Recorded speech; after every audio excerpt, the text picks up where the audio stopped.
Olá, meu nome é Antônio Regi. E eu sou o Victor, somos alunos do doutorado em computação da Universidade Federal Fluminense e nesse vídeo você verá dois tipos de árvores binárias de busca, AVL e árvore rubro-negra.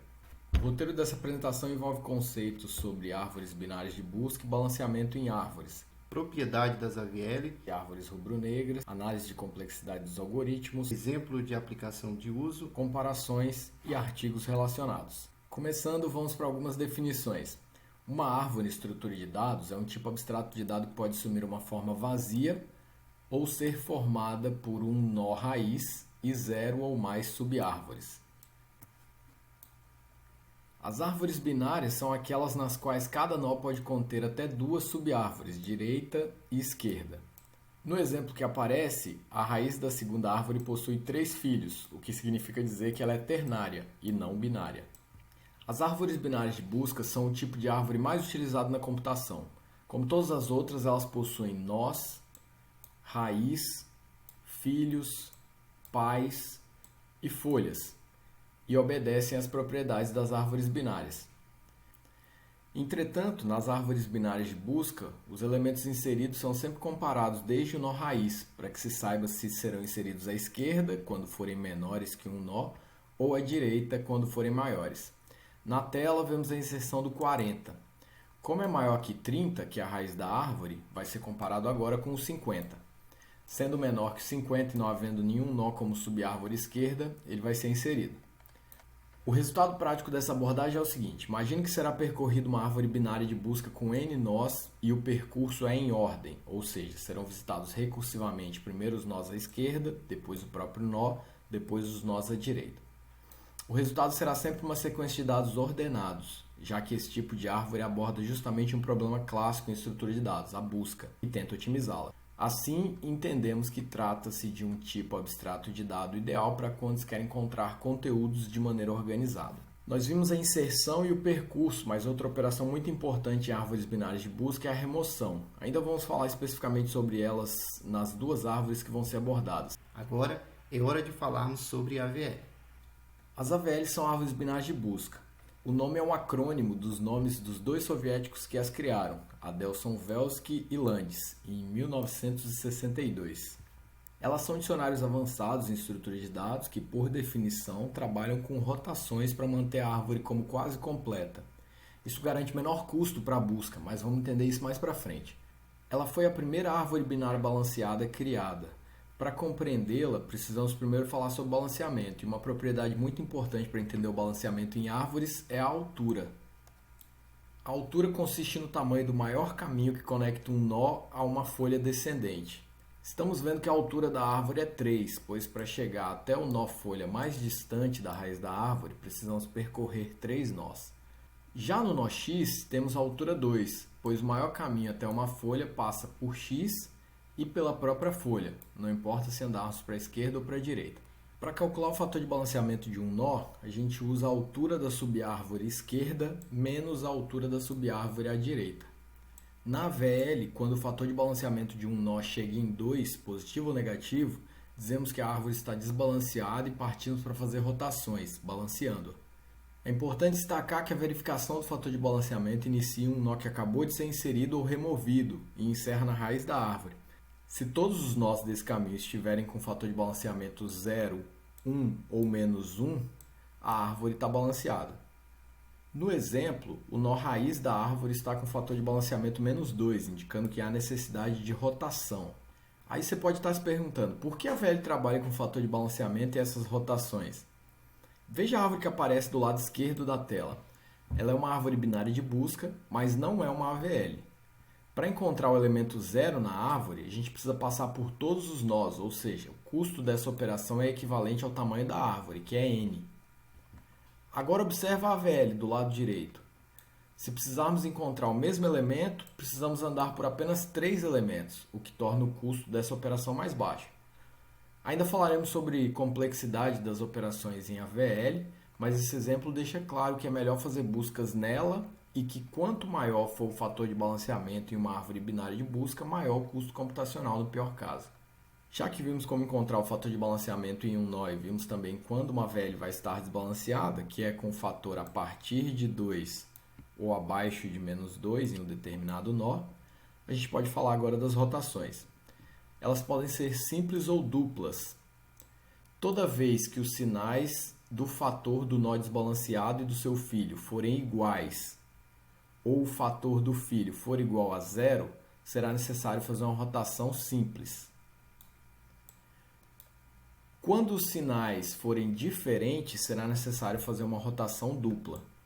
A tabela que está sendo apresentada explica, mas o melhor é ver na prática, né? No exemplo à esquerda, o 11 acabou de ser inserido e faz com que o fator de balanceamento do 6 fique em menos 2. O do seu filho, que é o 10, é menos 1. Ou seja, possuem o mesmo sinal e será feita uma rotação simples. No outro exemplo, o 17 está sendo removido e vai desbalancear a árvore no 9. Como o fator de balanceamento do filho, que é o 4, é 0, também será feita uma rotação simples.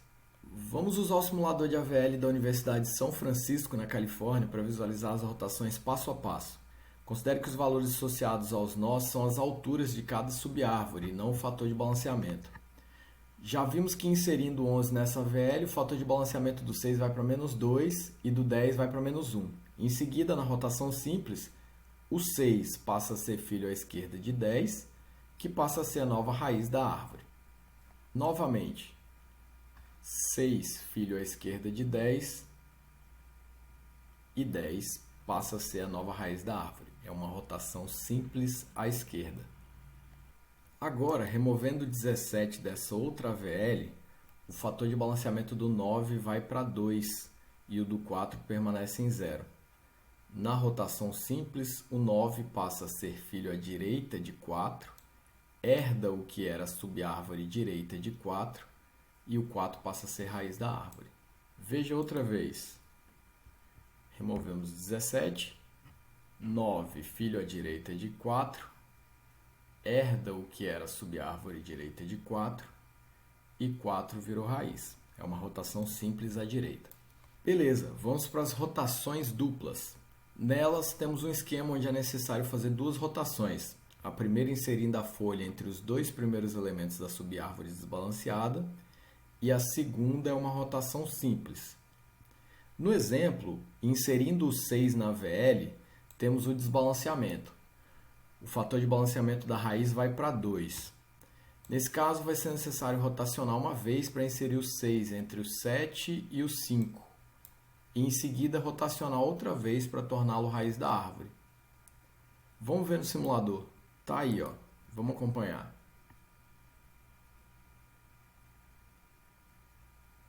O 6 sai de folha para a raiz da árvore. A simulação não é tão detalhada para exibir as duas rotações que aconteceram, mas ela mostra o resultado. Bora ver a rotação dupla em outra árvore com remoção agora? A gente tem os elementos 21, 12, 37 e 29. Em seguida, vamos remover o 12. A árvore fica desbalanceada e os valores dos fatores de balanceamento nesse momento são menos 2 no 21, 1 no 37 e 0 no 29, ou seja, vai ser necessária uma rotação dupla que já até aconteceu. Confere aí de novo. Removendo o 12, o 29 vai para o meio na primeira rotação e depois passa a ser raiz da árvore. Vamos dar uma analisada na complexidade agora. Veja, no pior caso, uma árvore binária de busca pode ter complexidade O de n, quando corresponder a uma lista encadeada, por exemplo. A gente pode ver uma aqui do lado esquerdo da tela. Para inserir alguém maior que todos ou buscar ou remover uma folha, a folha nesse caso, o custo é do tamanho da quantidade de nós da árvore, já que todos vão ter que ser percorridos.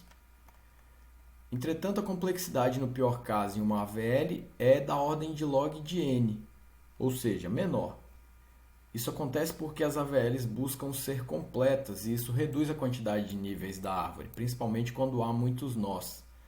Antes de terminar, a gente vai mostrar uma tabela comparando a complexidade de cada operação nas árvores binárias de busca, AVL e árvores rubro-negras. Nós disponibilizamos todos os códigos que vão aparecer a partir daqui no GitHub. Você pode acessar pela descrição do vídeo. Primeiro, vamos ver um pseudocódigo de balanceamento em AVL. O Primeiro comentário destaca que o fator de balanceamento é medido pela altura da subárvore esquerda menos a altura da subárvore direita. Essa abordagem esquerda-direita determina as condições que aparecem na estrutura do algoritmo. Ao entrar na função balancear, a primeira verificação é de se o fator de balanceamento do nó é menor que menos 1, ou seja, se será necessário fazer rotação. O else if no fim do código complementa, verificando se o fator é maior que 1, caso onde também vai ser necessário rotacionar. Dentro do bloco onde temos certeza de que está desbalanceado, agora é necessário verificar se a rotação vai ser simples ou dupla. Nós fizemos o código completo em C++, implementando inserção, remoção, consulta. Quando executamos algumas inserções, remoções e em seguida exibição, a função traz os dados em ordem. Pessoal, agora que vimos e entendemos a AVL, iremos falar sobre a árvore rubro-negra. Por definição, também é uma árvore binária de busca. A principal diferença é que nela cada nó guarda, além da chave, uma cor. Seu nome é devido à coloração de seus nós, vermelho ou preto, ou seja, rubro ou negro. É importante destacar que é através das cores que é feito o balanceamento nesta árvore. Agora, vamos ver algumas propriedades que devem ser satisfeitas para que a árvore seja considerada rubro-negro. Primeiro, todo nó é rubro ou negro. A raiz da árvore é sempre negra, ou seja, nunca haverá um nó raiz vermelho. Todo nó nulo tem cor negra. Se um nó é rubro, então ambos os filhos são negros. Qualquer caminho de um nó até um nó nulo tem sempre o mesmo número de nós negros. Lembrando, pessoal, que essas propriedades vão ser sempre mantidas automaticamente através das rotações. O algoritmo trabalha com as cores e garante que essas propriedades sejam satisfeitas. Vejamos a inserção. Na árvore rubro-negra, cada nó inserido, por definição, possui cor rubro. O modelo de inserção segue exatamente uma árvore binária de busca.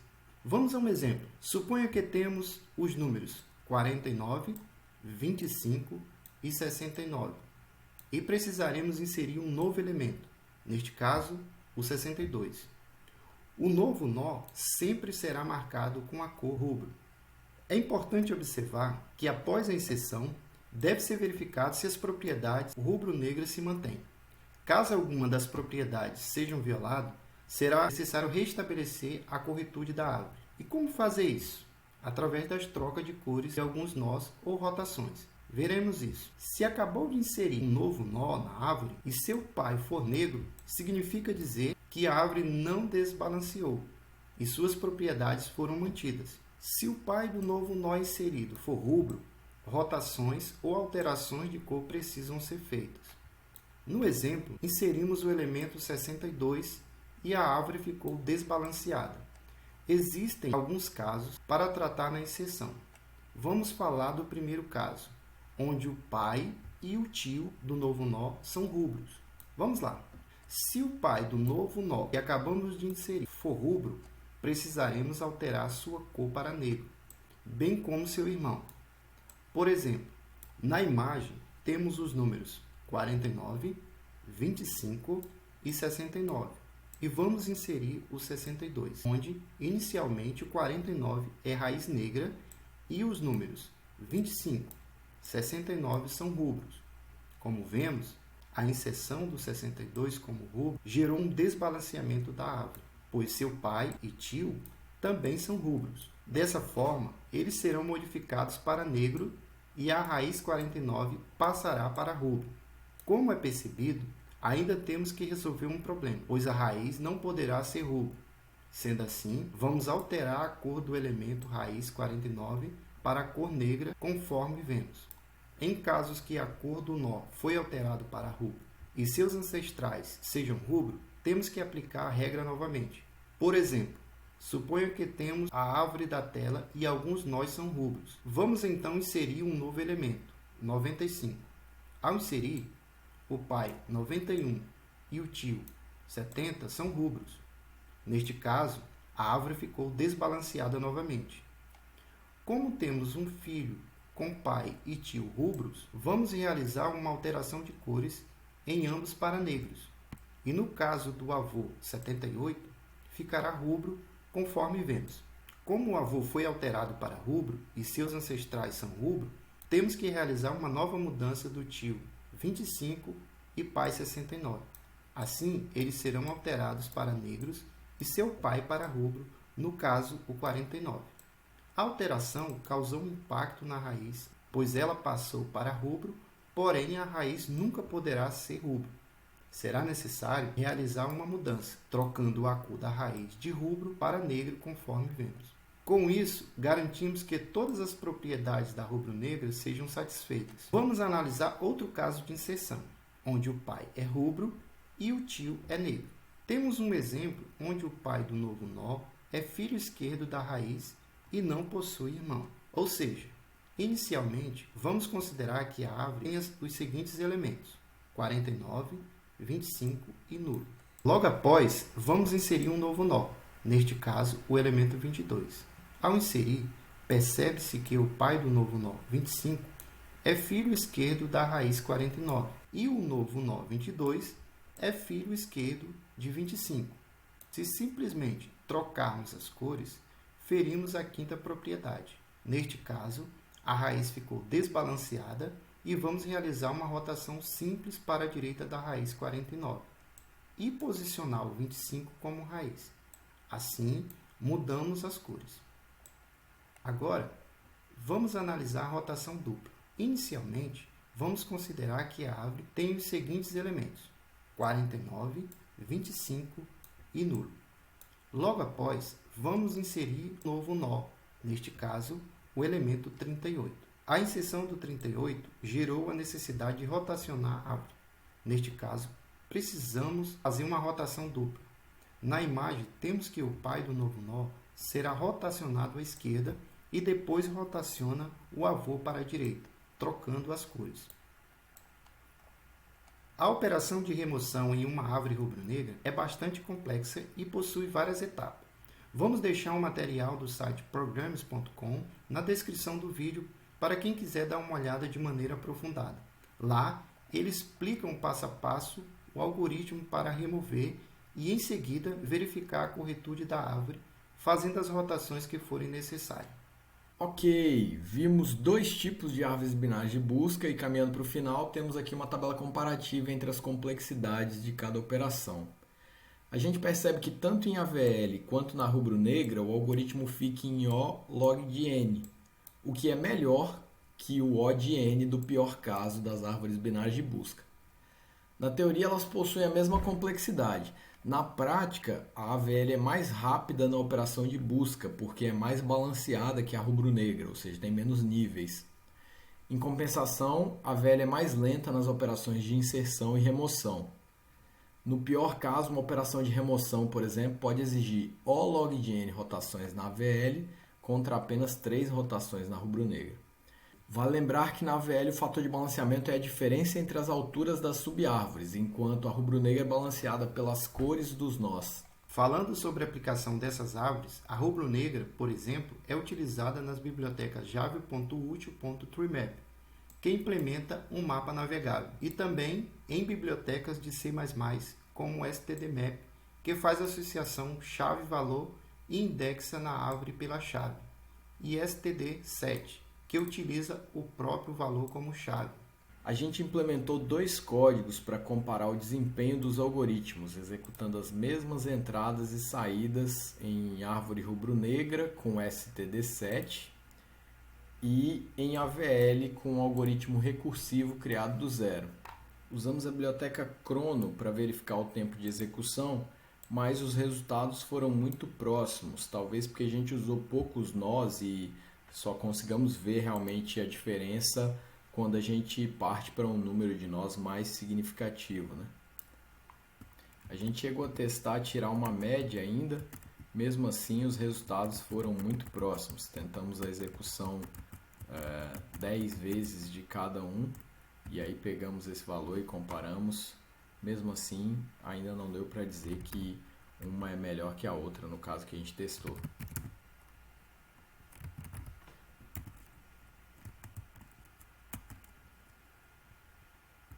Aqui a gente vê os valores com a AVL Geralmente ficam com 2 casas ali de zeros. Existe um tópico no Stack Overflow bem indexado, visto mais de 100 mil vezes, que também está na descrição do vídeo e discute por que é usada a árvore rubro-negra ao invés de AVL nas bibliotecas padrão.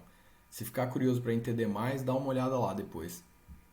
Esperamos que tenha ficado claro que AVL e rubro-negra são árvores que podem ser úteis para cenário de mapas finitos, onde a gente saiba onde deve ir ao visitar um nó e chegue mais rápido onde queremos.